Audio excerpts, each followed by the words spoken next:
Ito ang itsura ng woke up like this. Walang hilamos, walang toothbrush, at syempre amoy laway. Charing. Palosyang-losyang lang ako sa bahay, mga mima ko. Pero pag ako ang nag-ayos, pati manok ng kapitbahay namin mapapalingon. Kaya wag na wag nyo kami ang inahamon ng mga nanay pagdating sa pag-aayos. Hindi nyo alam yung power namin kapag kami nag-ayos. Ito lang yung masasabi ko, iba-iba ang mag-self-care ang mga nanay nyo. Anyway, flex ko nga pala sa inyo, yes, ito yung mga sinusuot ko mga mima. Bago ako magsimula mag-exercise. Siyempre, bago nga ako mag-exercise, nililinis ko muna yung mga unti-unting kalat dito. Hindi ko nga magalaw itong t-shirt ng aking Diyosawa. Dahil mga paninda nyo yan. After ko naman magganap dito sa aming kwarto, at naman ako magpapaligo sa aking pangalawang anak. At syempre, marami tayong gagawin bago tayo mag-ehersisyo. Buti na nga lang talaga mga mima ko, nakakapag-exercise ako. At alam nyo ba, ang laking binago ng exercise sa likod ko. Dahil bilang isang CS mom, mga mima ko, madalas talagang nananakit ang aking likod doon. Dahil nga ako ay CS mom. Pero nung nagsimula nung ako yung nag-exercise, hindi na siya laging nananakit. Totoo yun. At syempre, patapos na nga itong maligong aking Junaki, sabay aasikasuhin ko naman siya. Kay bilis ng panahon na dating nadede lang sa'yo, ngayon nakikipagsagutan na.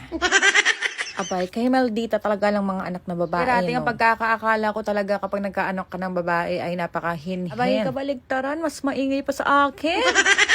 Kapag tulog lang, tahimik ang anak kong babae, mga mima ko. Simula pagising yan umaga bago matulog, walang tigil ang bunganga. Manang-mana sa ina. Nagreklamo na nga din yung asawa ko, mga mima, dahil daw maingay na daw ako. Kung dati-rate, tahimik lang ang person. Abay, habang kami nagtatagal, lalo daw akong nagiging bungangera. At syempre, ang sagot ko lang sa akin, Diyosawa, kapag ako tumahimik, hindi mo magugustuhan. Dahil wala kang bibamak sa akin sa gabi. Ewan ko, pero mas lalo talaga ako naging bungangera simula naging 3 yung anak ko. Natin maiiwasan yung sumigaw tayo araw-araw, lalo na kapag meron tayong makukulit at sobrang pasaway ng mga anak. Kasi bilang nanay, madami nagbabago, hindi lang kasi physical. Syempre, yung ugali mo din. Lalo na kung di lang isa yung anak mo, 2, 3, hanggang mag-5. Yung dating nakilala mong asawa mo na ganito ugali, magbabago at magbabago yan. Kaya sa mga partner nyo dyan na lalaki, sa mga mister dyan, huwag kayo magreklamo kung napapadalas ang pagiging bungangera namin. Huwag kayo magreklamo kung nagiging palasigaw kami. Dahil hindi nyo naman naranasan maging ina. At kayo naman gumawa ng dahilan para maging bungangera kami, di ba?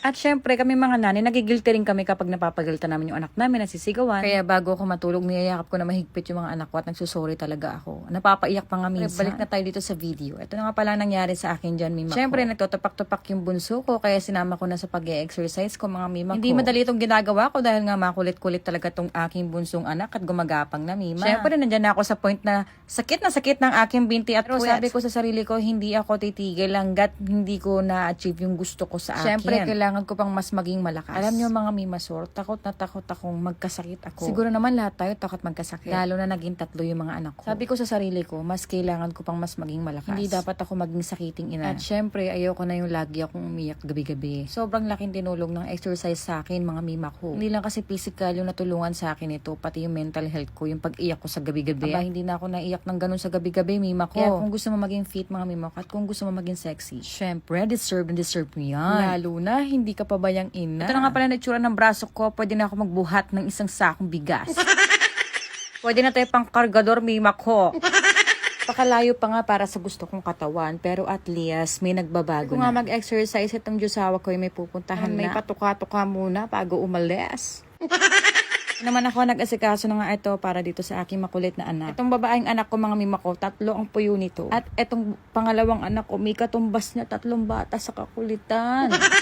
Siyempre, bago nga ako kumain ng lunch yan, mga ito pala yung tinitake ko. Para hindi ako maging matakaw. Lalo na mapa-unli rice sa kain. Ito nga pala yung Shepu Apo, mga mima ko, ang tinitake ko. Nag-take ako nito nung 6 months yung baby ko. Mix yung baby ko, mga mima ko. But now, hindi na. Gawa ng nagtitake ako ng pills. Laking tulong ng Shepu Apo talaga sa akin. After nga namin kumain, mga mima ko, ito naman ako nagtuturo sa aking panganay na anak. Tinuturuan ko yung anak ko na maging independent siya. Lalo na pagdating sa gawaing bahay, mga mima. Lalaki kasi yung panganay kong anak, mga mima ko. Siyempre, bilang lalaki ang anak na panganay, ayokong hindi siya matuto kahit sa simpleng gawaing bahay. At syempre, mga mima ko, hindi pagpapahirap yung gantong klaseng pagturo natin sa mga anak natin. Mahirap kasi lumaki yung anak natin na hindi marunong sa gawaing bahay. Ayoko silang lumaking ganun. Kaya sabi ko dito sa panganay kong anak, magsi 7 years old ka dapat na. Alam mo na yung mga bagay na dapat mong gawin. Tulad na lang ng simpleng pagtulong sa lamesa pagtapos kumain at bago kumain. Kaya nga sabi ko sa kanya, kahit wala dito si mami sa bahay minsan, kailangan kikilos at kikilos ka pa din. Hindi yung kailangan mo pa ako makita para sumunod ka. ka. May ibang mga magulang kasi na nagdadalawang isip na turuan yung mga pagdating sa gawaing bahay. Dahil syempre naiisip nila na masyado pang bata yung mga anak nila para turuan sa gantong simpleng gawaing bahay. Pero para sa akin at bilang ina, mas mahirap silang turuan kapag lumaki na sila. At syempre para sa akin mga mima ko, mas madaling matuto ang bata kapag habang bata pa lang, habang lumalaki,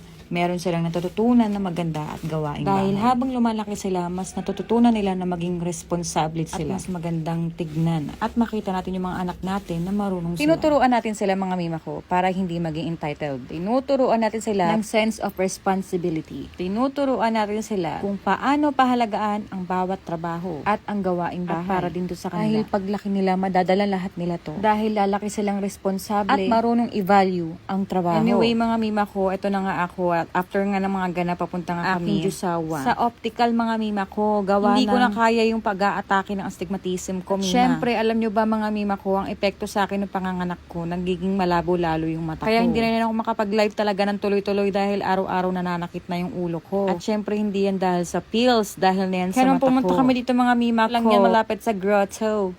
Dito na lang kami pumunta kasi nga mura lang din yung pasalamin sa kanila at syempre maganda rin yung mga frame. Isa din sa dahilan kung bakit gusto ko magpasalamin dahil nahihirapan ako makabasa. Hindi lang yun mga mima ko, sobrang blurred na ng mga tao sa labas kapag lumalabas ako ng bahay dahil sa labo na ng mata ko. Na nga yung mata ko mga mima ko pero hindi naman sobrang labo na malala dahil ang grado ng aking mata ay 125 tas yung isa naman ay 75. Kaya naman talaga masakit sa ulo dahil meron na tayong astigmatism. Kaya mima ko baka akala ninyo sa pics lang yan kung bakit masakit ang iyong ulo. Much better magpakonsulta ka na rin sa optical mga mima ko para sure check na up kung may astigmatism ka din, kagaya ko.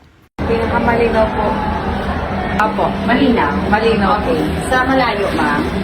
Kitang-kita ko na lahat. Hindi na tulad dati. Pero ano man ha, sabihin niyo kung masakit sa mata, nakakahilo. Kasi pwede natin bawasan kung nakakahilo siya. Pinabawasan ko nga ng kaunti mga mima ko sa nakakaramdam ako ng the ground is shaking. Yan, nakikita ko na yung mga nakasulat. 3 days nga mga mima ko bago ito makuha, kaya babalikan na lang namin after 3 days. At ito na nga ako mga mima ko, magsusukat na nga ako ng frame na babagay sa akin. Anyway mga mima ko, ito na lang mo tayo for today's video. Masyado nang mahaba. Thank you so much for watching mima. Bye-bye!